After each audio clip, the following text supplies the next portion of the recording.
এই নারী জাতির সাথে কি হয়েছে আসলে? 100 বছর আগের মহিলাদের দিকে তাকাবেন, দেখবেন মাশাআল্লাহ পর্দার পূর্ণ তারা পালন করতেন। তারা বিনা প্রয়োজনে বাইরে বের হতেন না, বের হলেও মাহারাম ছাড়া বের হতেন। তারা স্মার্টফোন এত বেশি চালাতেন না, ইউটিউবে সময় দিতেন না, সিরিয়াল দেখতেন না, এত বেশি গীবত করতেন না, এত বেশি তহমত করতেন না, এত বেশি পতিতালয় ছিল না, এত বেহায়াপনা ছিল না। এই নারী পুরুষের পোশাক পরে রাস্তায় হাঁটতো না। নারীরা সমঅধিকারের নামে সমস্ত জায়গায় পুরুষের পাশে ফ্রি মিক্সিং এ বসে যেত। 100 বছর আগে এই সংস্কৃতি ছিল না। 100-200 বছর থেকে দেখবেন নারী পুরুষ আর পুরুষ নারীর কোনো পার্থক্য নেই। মেয়ে ছেলের পোশাক পরছে, ছেলে মেয়ের পোশাক পরছে। মেয়েরা শহরে জিন্সের প্যান্ট আর গেঞ্জি পরে ঘুরছে। পার্লারগুলোতে মেয়েদের দৌরত্ব দেখবেন, রাস্তাঘাটে মেয়ের দৌরত্ব, বাজারে মেয়েদের দৌরত্ব, যেখানে তাকাবেন সেখানে নারী, পর্দার কোনো বালাই নেই। স্কুল কলেজ বিশ্ববিদ্যালয়ে দেখবেন নারী পুরুষের কোনো পার্থক্য নাই। ফ্রি মিক্সিং, ছেলে মেয়ে খোলামেলা মেলামেশা করছে এবং ব্যাপক জেনা ছড়াচ্ছে, ব্যাপক ধর্ষণ হচ্ছে, সংসার ভেঙে যাচ্ছে, পরকীয়া হচ্ছে, দুনিয়ার সিরিয়াল নিয়ে তারা ব্যস্ত হয়ে আছে। এবং এর পাশাপাশি কতটুকু আল্লাহকে সময় দিচ্ছে আপনারাই ভালো জানেন। এর পাশাপাশি উল্টা দিকে নাই কোরআনের আলো, নাই মাদ্রাসায় পড়াশোনা, না আছে তাদের তালিম, না আছে তাদের পিছনে মেহনত, না আছে এই মেয়েদেরকে আপনার দিনের পথে নিয়ে আসার কোনো প্রচেষ্টা, না আছে 5 ওয়াক্ত সালাত, না পরিবারের পর্দা, না ইসলামী অনুশাসন বা সংস্কৃতি, এগুলো উঠে গেছে। এর ফলশ্রুতিতে বিগত 100 বছর আপনি দেখবেন নারীরা জাহান্নামে যাওয়ার উপযুক্ত হয়েছে বলেই আল্লাহ রাসূল সাল্লাল্লাহু আলাইহি ওয়াসাল্লাম দেখে এসেছেন কিয়ামতের মাঠে এবং জাহান্নামের এই গহ্বরের মধ্যে নারীদের সংখ্যা হবে বেশি। তাছাড়া আরো কারণ আছে, পুরুষদের তুলনায় মেয়েদের সংখ্যা বেশি। এটার একটা কারণ যে মেয়েরা জাহান্নামে বেশি যাবে। আর এক শ্রেণীর মানুষ জাহান্নামে বেশি যাবে, তারা হচ্ছে উদ্ধত এবং অহংকারী যাবে। উদ্ধত এবং অহংকারী এই মানসিকতা, এদেরকে দিয়ে আল্লাহ জাহান্নাম পূর্ণ করবেন। প্রিয় মা বোনেরা, জাহান্নামের শাস্তির কয়েকটা বর্ণনা শোনাচ্ছে। নবী সাল্লাল্লাহু আলাইহি ওয়াসাল্লাম দেখে এসেছেন এক শ্রেণীর মানুষ, তাদেরকে রক্তের নদীতে ফেলে মাথা ফাটিয়ে দেওয়া হচ্ছে। নবী জিজ্ঞাসা করলেন এরা কারা? জিবরাইল আলাইহিস সালাম বললেন এরা হচ্ছে আপনার উম্মতের সেই সব ব্যক্তি যারা ছিল সুদখোর। সুদের মধ্য দিয়ে তারা গরিবের রক্ত চুষে খেয়েছে, এই কারণে ওদেরকে রক্তের নদীতে ফেলে মাথা ফাটিয়ে দেওয়া হচ্ছে। যে ব্যক্তি সুদ খাবে, যে সুদ দিবে, যে সুদের সাক্ষী থাকবে এবং সুদের কথা লিখে রাখবে, 4 শ্রেণীর মানুষকে আল্লাহ রাসূল সাল্লাল্লাহু আলাইহি ওয়াসাল্লাম সমানভাবে অভিশাপ করেছেন। আমরা আশা করব আপনারা সুদ খাবেন না, পরিবারের কর্তাকে সুদের দিকে উদ্বুদ্ধ করবেন না এবং সুদী সমিতির মধ্যে নাম লেখাবেন না। আল্লাহ পাক বোঝার তৌফিক দান করুন। তিনি দেখে এসেছেন এক শ্রেণীর মানুষকে সামনে ভালো গোশত দেওয়া হয়েছে, পাশে নোংরা পচা গোশত দেওয়া হয়েছে। তারা ভালো গোশত খাচ্ছে না, পচা গোশতগুলো খাচ্ছে। নবীজি বললেন এরা হচ্ছে, নবীজিকে বলা হলো এরা হচ্ছে আপনার উম্মতের সেই সব ব্যক্তি যাদের বাসায় পবিত্র স্বামী ছিল, স্বামী থাকা সত্ত্বেও পরকীয়া করেছে পরপুরুষের সাথে। আর এই পরকীয়া শুধু যৌন সম্পর্কেই বোঝানো হয় না, এই ফোনে কথা বলা, এই অন্যের হাজবেন্ডের দিকে মন্দ চোখ দিয়ে তাকানো, তাদের সাথে কফি খাওয়া, মেলামেশা করা, এগুলো সবই পরকীয়ার অন্তর্ভুক্ত। শুধুমাত্র বিছানায় যৌন সম্পর্কটাই পরকীয়া নয়, চোখের, মনের, কথার, গানের সমস্ত ঘটনাই পরকীয়ার অন্তর্ভুক্ত। আমরা মা বোনদেরকে সতর্ক থাকার অনুরোধ করব। এরপর তাদেরকে শাস্তি দেওয়া হচ্ছে যাদের ঘরে পবিত্র স্ত্রী ছিল কিন্তু তারপরেও তারা পরনারীর সাথে সম্পর্ক স্থাপন করছে, উভয়কে শাস্তি দেওয়া হচ্ছে। আর এক শ্রেণীকে শাস্তি দেওয়া হচ্ছে মেয়েদের বুকের মধ্যে শিক যেটা থাকে, শিক নাকি আপনারা বলেন বুঝি না আমরা, লোহার মতো বাঁকানো একটা শিক, এটা ঢুকিয়ে দিয়ে ঝুলিয়ে রাখা হয়েছে এবং জাহান্নামে আযাব দেওয়া হয়েছে। এরা ছিল আপনার মধ্যে সেই সব ব্যক্তি যারা ওই সব নারী ছিল যারা ব্যভিচার করেছে বা জিনা করেছে। জিনার এই পথ পুরুষদের মাধ্যমে যতটা না উন্মুক্ত হয়, নারীদের মাধ্যমে তার চেয়ে বেশি উন্মুক্ত। যখন সমাজের বেশিরভাগ মেয়েরা বেপরদায় ঘোরাফেরা করবে, তখন সমাজের মধ্যে বাড়বেই, পরকীয়া বাড়বেই, এবং সমাজের যে একটা নুরানি কাঠামো থাকে, রুহানি কাঠামো থাকে, আল্লাহ প্রদত্ত এটা আর থাকবে না, ভেঙে যাবে।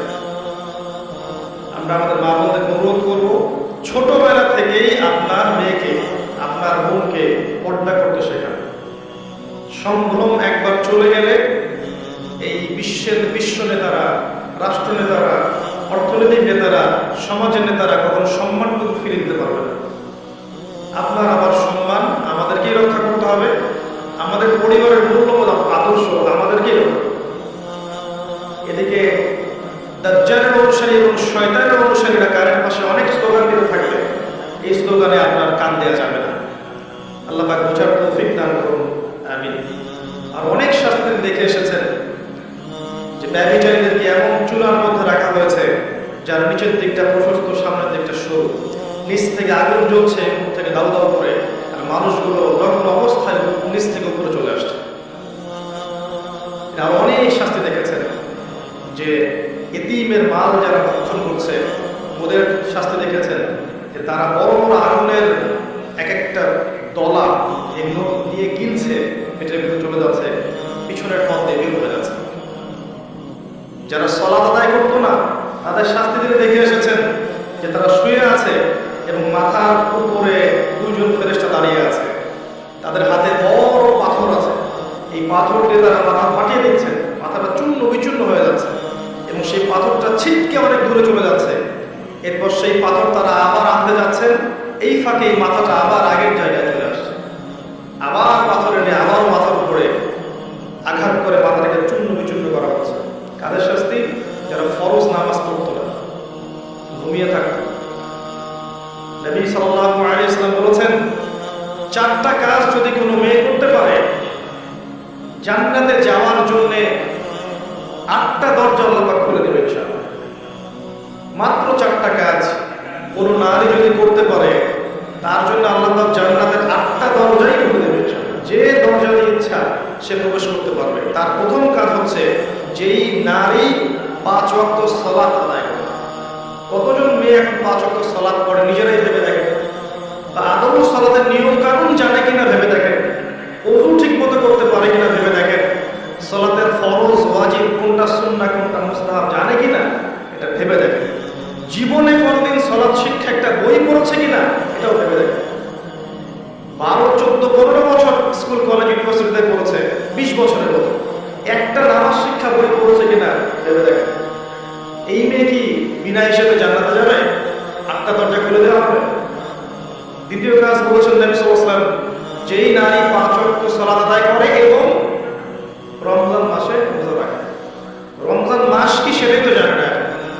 রমজান মাস মানে ওর কাছে মনে হয় ঈদ করার মৌসুম, জামা কেনার মৌসুম, নতুন নতুন জামা আসবে, এগুলো কিনবো, ফ্যাশন করবো, বিউটি পার্লার যাবো, মেকআপ করবো, ঢ্যাং ঢ্যাং করে দিন রাস্তায় করবো, এটাই হচ্ছে রমজানের বৈশিষ্ট্য তাদের কাছে মনে হয়।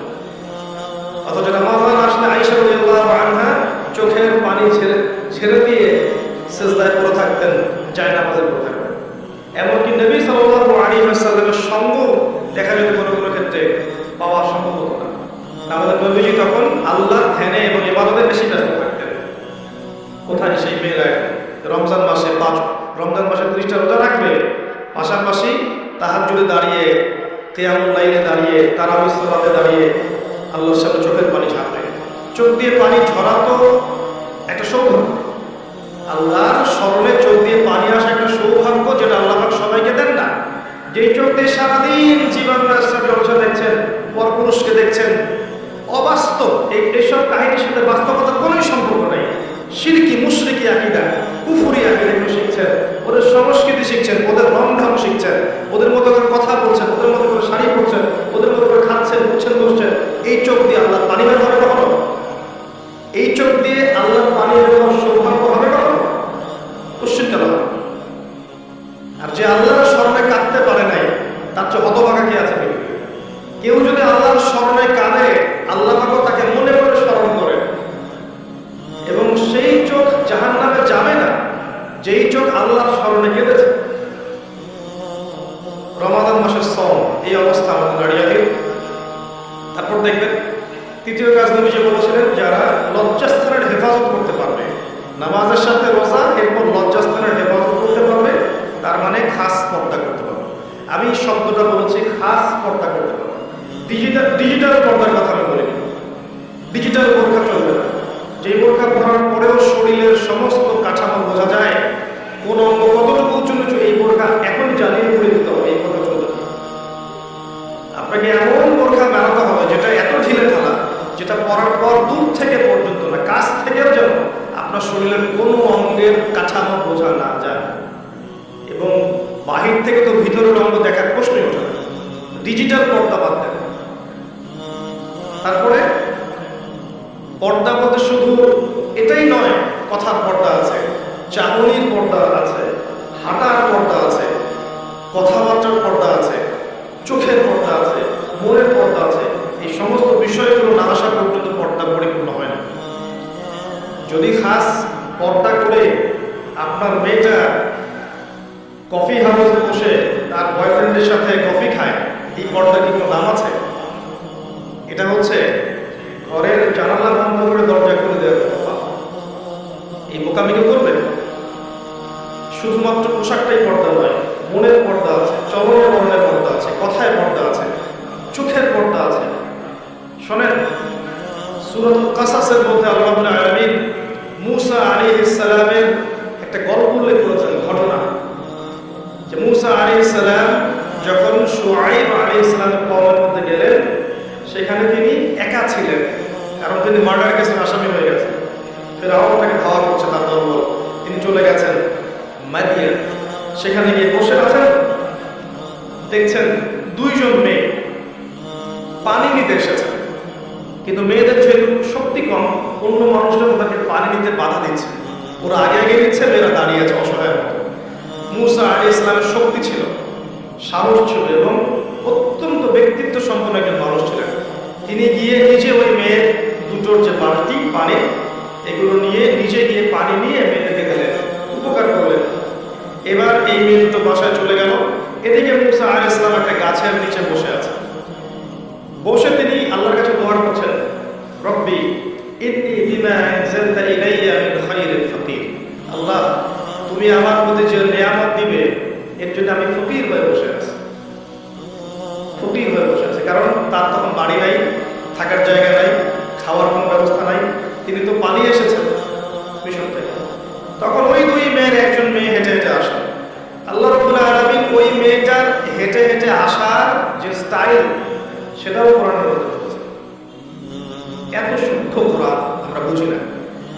তিনি বলেছেন আল্লাহ পাক যে মেয়েটা লাজুক ভঙ্গিতে হেঁটে মূসার কাছে আসলো। কি ভঙ্গিতে? লাজুক ভঙ্গিতে হেঁটে মূসার কাছে আসলো। এসে বলল, আমার বাবা আপনাকে বাসায় ডেকেছেন। তার বাবার নাম শুআয়ব আলাইহিস সালাম। এই যে মেয়েটা লাজুক ভঙ্গিতে হেঁটে এসেছে, এই কথাটা কোরআনে আছে। তার মানে মেয়েদের হাঁটার মধ্যে একটা আদর্শ আল্লাহ দিয়েছেন। এখনকার এই জেনারেশনের হাঁটা কি লাজুক ভঙ্গিতে? এদের হাঁটা দেখলে শত শত না লক্ষ লক্ষ যুবক জেনায় লিপ্ত হয়েছে হাঁটা দেখে। এই হাঁটা, চলাফেরা, পোশাক আশাক, এই ফ্রি মিক্সিং, বন্ধু বান্ধবী, এই সংস্কৃতি, এই যে চাচাতো ভাই কাজিন, এই সংস্কৃতি, চাচাতো ভাই চাচাতো বোন, খালাতো ভাই খালাতো বোন, এই ফ্রি মিক্সিং সংস্কৃতি। তারপর ইউনিভার্সিটিতে যাবে, নোট এক্সচেঞ্জ করা, কফি খাওয়া, তারপরে জেনা করা, বিছানায় যাওয়া, ব্রেকআপ হয়ে যাওয়া, এই সংস্কৃতি। চাকরি ক্ষেত্রে যাবে, সেখানে দেখবেন আপনার পাশে বসে আছে একজন নারী, মাশাআল্লাহ ফর্মাল ড্রেসে। আপনি ইমান রক্ষা করতে পারবেন? আপনি যাবেন ব্যাংকে, যাবেন পলিটিক্যাল সেক্টরে, যাবেন গার্মেন্টস সেক্টরে, যাবেন আপনি কমার্শিয়াল সেক্টরে, যাবেন মার্কেটে, যাবেন যেখানেই যাবেন দেখবেন একদম ছয়লা ছেলে মেয়ের ফ্রি মিক্সিং এর ছয়লা। আর কোথায় এসে আয়াত ওই মেয়েটা লাজুক ভঙ্গিতে হেঁটে আসে? কোথায় কোরআন আর কোথায় বাস্তবতা? কোথায় কোরআন কোথায় বাস্তবতা? দেখছেন, ওই মেয়েটার সাথে আল্লাহ রাব্বুল আলামিন এই মূসা আলাইহিস সালামের বিয়ে দিলেন। পরে তিনি তাকে বিয়ে করেছেন এবং 8 বছর শুআয়ব আলাইহিস সালামের ফার্মে চাকরি করেছেন মূসা আলাইহিস সালাম। তার মানে একজন ব্যক্তিত্ব সম্পন্ন পুরুষ একজন ব্যক্তিত্ব সম্পন্ন মেয়েও পায়। আর যে নারীর কোনো ব্যক্তিত্বই নাই, ওই নারী কিন্তু কোনো ব্যক্তিত্ব সম্পন্ন পুরুষ গ্রহণ করবে? করবে না। এইরকম বেপরদা এবং বেহায়া করায় যে নারীরা আছে, এরা কখনো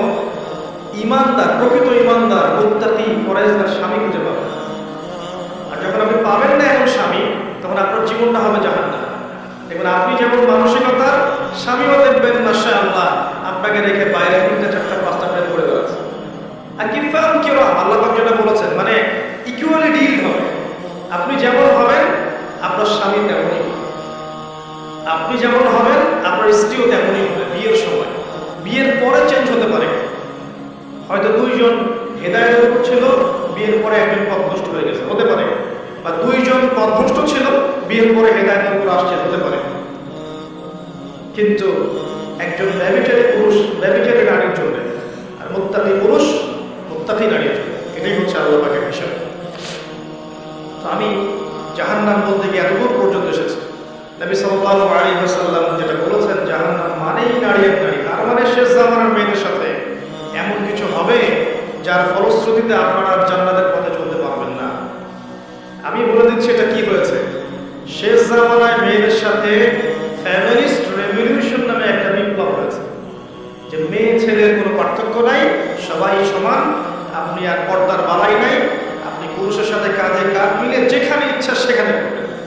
এই যে ফ্যামিলিস্ট রেভলিউশন, এর ফলশ্রুতিতে আপনি আপনার তাওহীদ হারিয়েছেন, সুন্নাত হারিয়েছেন, নবীর আদর্শ হারিয়েছেন, পর্দা হারিয়েছেন, সম্মান হারিয়েছেন, ইজ্জত হারিয়েছেন, আল্লাহর ওই নূরানি খাতা থেকে নাম কাটা হয়ে গেছে।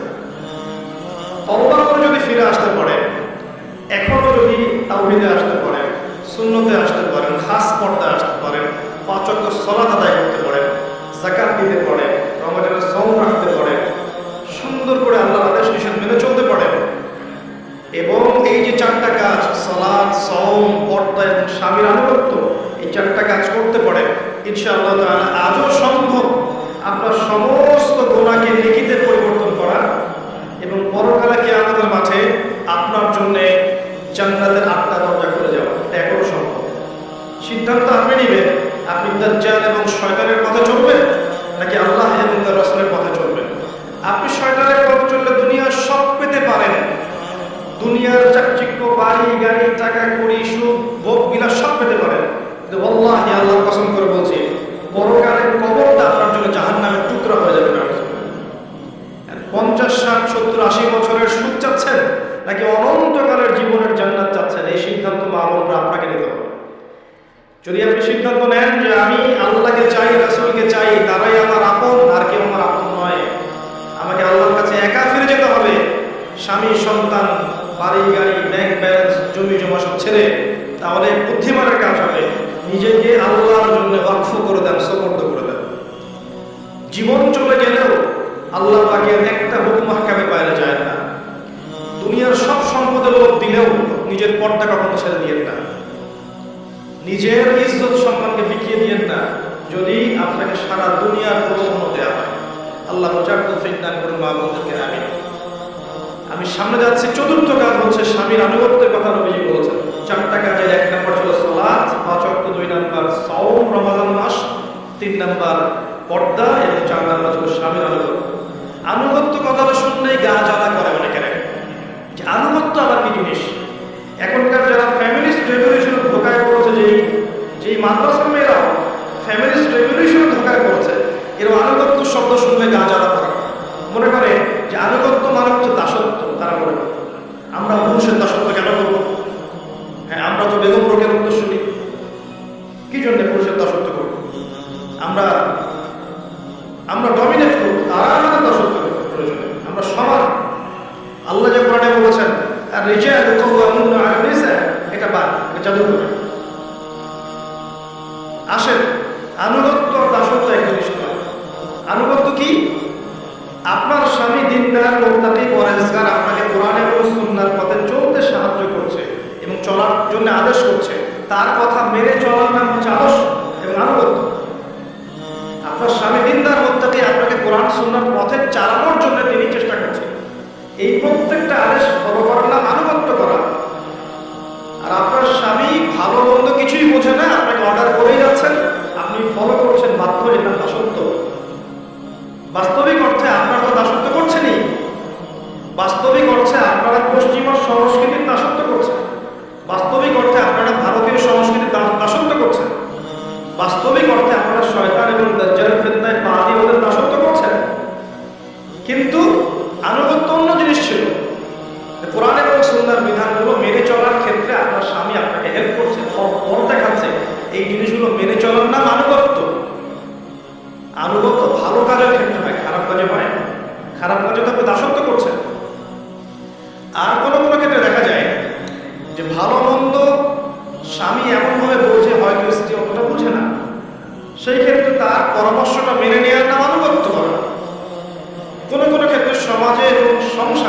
স্পেশালি পরিবার এবং সংসারে শান্তি শৃঙ্খলা বজায় রাখার জন্য চুপ থাকার অভ্যাস করতে হয়, নীরব থাকার অভ্যাস করতে হয়, মেনে নেওয়ার মানসিকতা তৈরি করতে হয়, যাতে করে সংসারটা ঠিক থাকে, পরিবারটা ঠিক থাকে, পরিবারের পরিবেশটা সুশৃঙ্খল থাকে। এগুলো না মানবত্ব, বিচক্ষণ। এর ফলশ্রুতিতে যে ফলাফলটা আসবে সেটা আপনিই ভোগ করবেন, পরিবার সুন্দর থাকবে। এখনকার পশ্চিমাদের ধোকায় পড়লে স্বামীকে আপনার শত্রু মনে হবে, মনে হবে স্বামী আমার কাছে সম্মানের পাত্র নয়, বরং স্বামী আমার প্রতিদ্বন্দ্বী, ও পারলে আমি কেন পারবো না। এই যেগুলো তৈরি করছে না, ও করলে আমি কেন নয়, তারা করলে আমি কেন নয়, মানে স্বামী এবং স্ত্রী, নারী আর পুরুষ একে অপরের প্রতিদ্বন্দ্বী বানিয়ে দিয়েছে।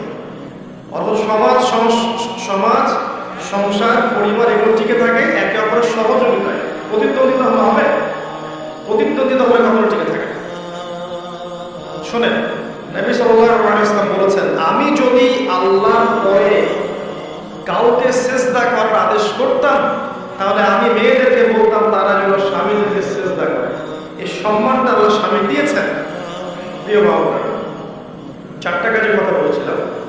প্রথমটা হচ্ছে, একজন নারী যদি 5 ওয়াক্ত সালাত জামায়াতের সাথে আদায় করতে পারে, জামায়াতের সাথে নয়, বাসায় 5 ওয়াক্ত সালাত টাইম টু টাইম অর্থ মোতাবেক আদায় করতে পারে, রমাদান মাসে সওম রাখতে পারে 1 মাস, নিজের লজ্জাস্থানের হেফাজত করতে পারে, অর্থাৎ পর্দা ঠিক মতো করতে পারে, এবং ভালো কাজে তার স্বামীর আনুগত্য করতে পারে, ইনশাআল্লাহ তাআলা এই মহিলা বা এই নারী যখন মারা যাবে, পরকালে আল্লাহ রাব্বুল আলামিন তাকে জান্নাতের 8টা দরজা খুলে দিবেন, যেই দরজা দিয়ে ইচ্ছা সে জান্নাতে প্রবেশ করতে পারবে।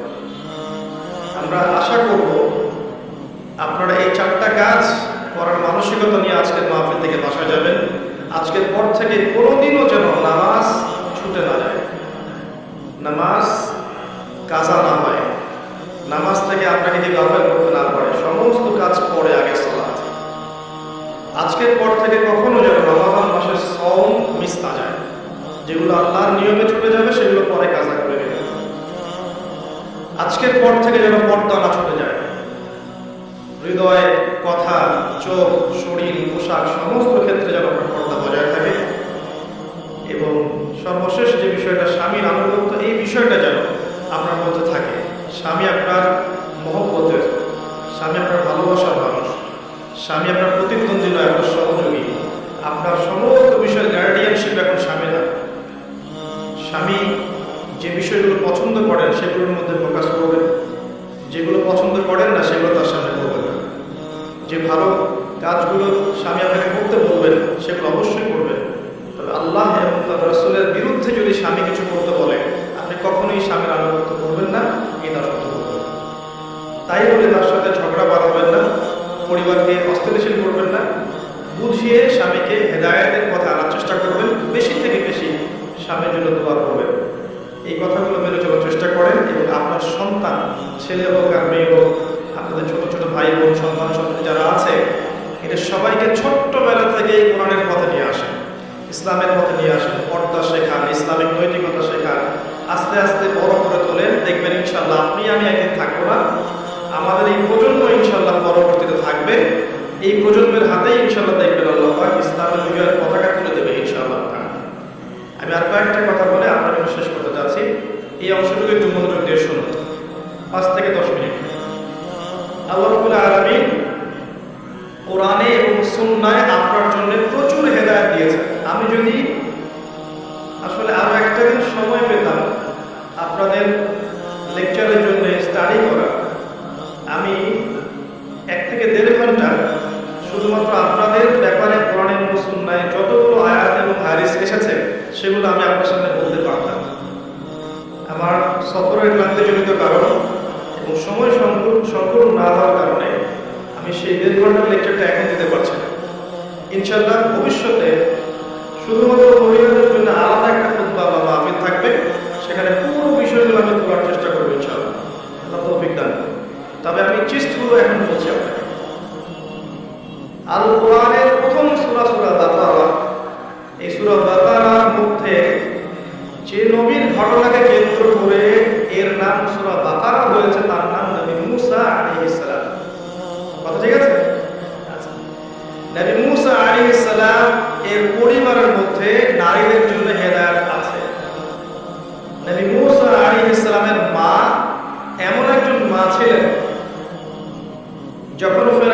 ছোট ছোট বাচ্চাদেরকে হত্যা করছিল, আল্লাহ পাকের ইলহাম তার কাছে এসেছে। সূরা তাহা পড়ে দেখবেন, সে তার ছোট্ট দুগ্ধপোষ্য শিশুকে যে সিন্ধুকের মধ্যে নিয়ে নদীতে ভাসিয়ে দিয়েছে। প্রিয় মা এবং প্রিয় স্ত্রী বা প্রিয় বোন যারা আছেন, তাদের প্রতি কাছে শুনুন, আল্লাহর দ্বীনের জন্য, আল্লাহর দ্বীনের স্বার্থে আপনার প্রিয় জিনিস আল্লাহর পথে কুরবানি করতে হতে পারে, এই মানসিকতা রাখতে হবে। এটা আপনার শিক্ষা। আপনাকে মুসা আলাইহিস সালামের মায়ের মতো হতে হবে, আপনার সন্তানকে আল্লাহর পথে উৎসর্গ করার মানসিকতা রাখতে হবে। ছোটবেলা থেকেই সন্তান সন্ততি ছেলে মেয়ে যারা আছে এদেরকে আল্লাহর রাস্তায়, আল্লাহর লাইনে দিয়ে দেন।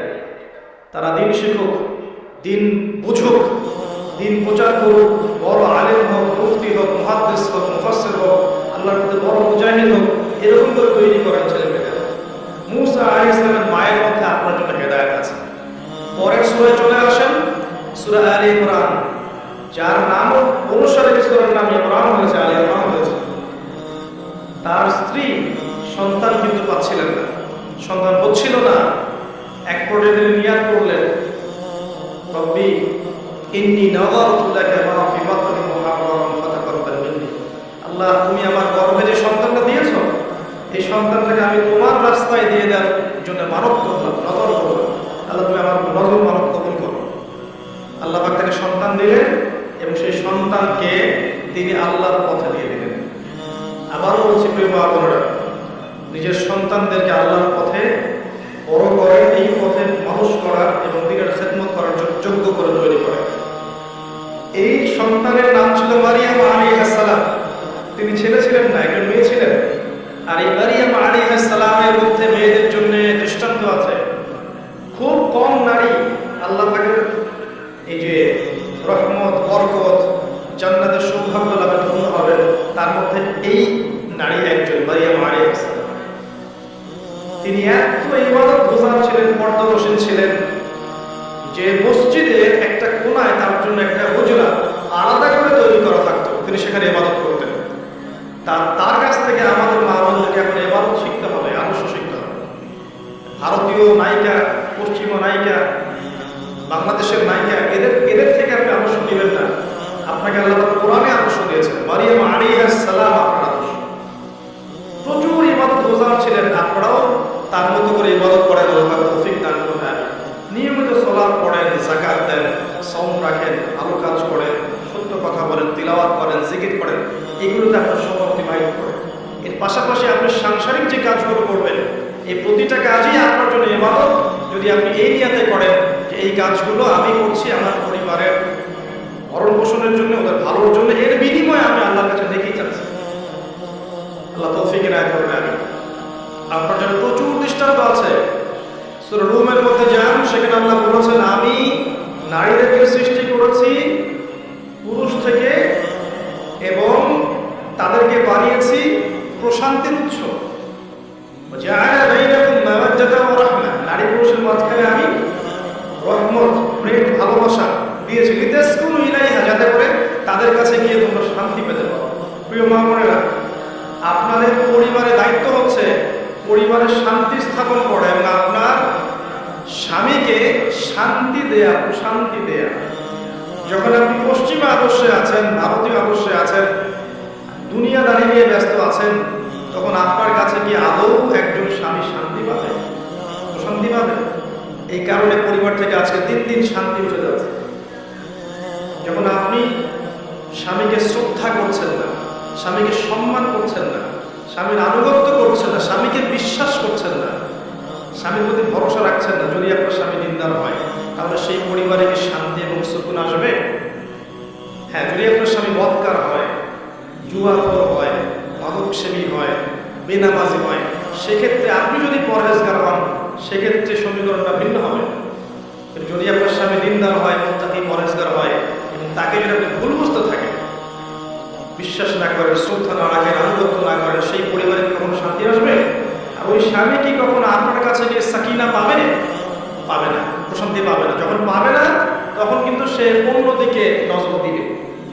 তখন সে চিন্তা করবে যে আমার হয়তো আরো কিছু প্রয়োজন, হয়তো আমি যা হচ্ছে সেটা পাচ্ছি না। তখন সমাজে একটা বিশৃঙ্খলা সৃষ্টি হবে। এর জন্য দায়ী থেকে এমন হবে ওই পুরুষ একাই দায়ী নয়, ওই মহিলাও কিন্তু সমানভাবে দায়ী। তো আপনাকে সৃষ্টি করা হয়েছে যাতে করে আপনি পরিবারকে শান্তি দিতে পারেন, একজন আদর্শ মায়ের রোল প্লে করতে পারেন, একজন আদর্শ বোনের রোল প্লে করতে পারেন, একজন আদর্শ স্ত্রীর রোল প্লে করতে পারেন।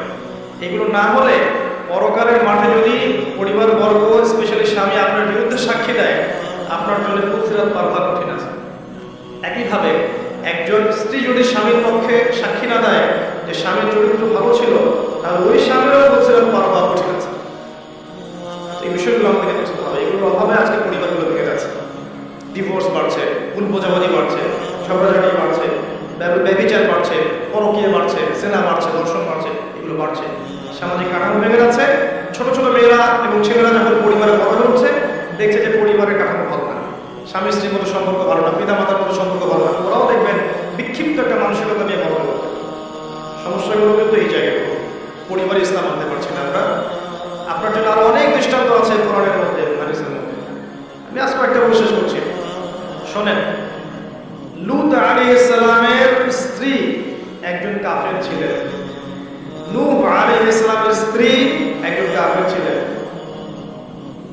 এখানে শিক্ষা কি আপনার জন্য?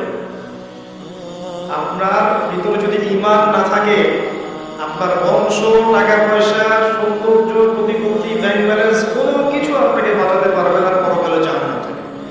নবীর স্ত্রী হওয়া সত্ত্বেও আল্লাহ পাক সূরা তাহরিমের মধ্যে বলেছেন, নবীর স্ত্রী হওয়া সত্ত্বেও লূতের স্ত্রী এবং নূহের স্ত্রী তারা জাহান্নামে যাচ্ছে। নবীর স্ত্রী হওয়া সত্ত্বেও সেখানে আমরা তো কিছুই না। তাই ঈমান, আমল, তাকওয়া এটাই সর্বোচ্চ অগ্রাধিকার দিবে। আপনার রং, বংশ, পরিবার, আপনার ব্যাংক ব্যালেন্স, সৌন্দর্য এগুলোর কোনো মূল্য আপনার কাছে না। ঈমান, আমল, তাকওয়া এগুলোই পরকালে যাবে। অনেক এক্সাম্পল আপনার জন্য কোরআনের হাদিসে আছে। ওই যে খাদিজা রাদিয়াল্লাহু আনহার কাছে যান, নবী সাল্লাল্লাহু আলাইহি ওয়াসাল্লাম যখন অধিপ্রাপ্ত হয়ে এসেছেন, খাদিজা রাদিয়াল্লাহু আনহা তাকে সাপোর্ট দিয়েছেন। তিনি বলেছেন, "লাকাদ খাশিতু আলা নাফসি", আমি আমার নিজের নফসে ভয় পাচ্ছি। আর খাদিজা রাদিয়াল্লাহু আনহা ভয় দিচ্ছেন, আপনার কোনো ভয় নেই, আপনি একজন ভালো মানুষ, আপনি এতিমের দেখাশোনা করেন, বিধবার খোঁজ নেন, আপনি মিসকিনের পাশে দাঁড়ান, আপনি অসহায়ের সেবা করেন, আল্লাহ আপনার কোনো ক্ষতি করতে পারবে না। এই যে একজন স্ত্রীর ভূমিকা দেখেন, একজন স্ত্রীর ভূমিকা হবে তার স্বামীকে আল্লাহর পথে চলতে সাহায্য করা, তাকে পুস্টার করা পেছন থেকে। আর সেই স্ত্রী যদি তাকে আল্লাহর পথে চলতে বাধা দেয়, প্রতিবন্ধকতা সৃষ্টি করে, পরিবেশ নষ্ট করে ফেলে, তাহলে এই স্ত্রী কি আসলেই সেই বেকার স্ত্রী? দাড়ি, আপনার বোরখা বা ডিগ্রি সার্টিফিকেট সব নয়, আপনার কাজটা মূল্যবান। কি করছেন আপনি সমাজ, কি করছেন আপনি পরিবার?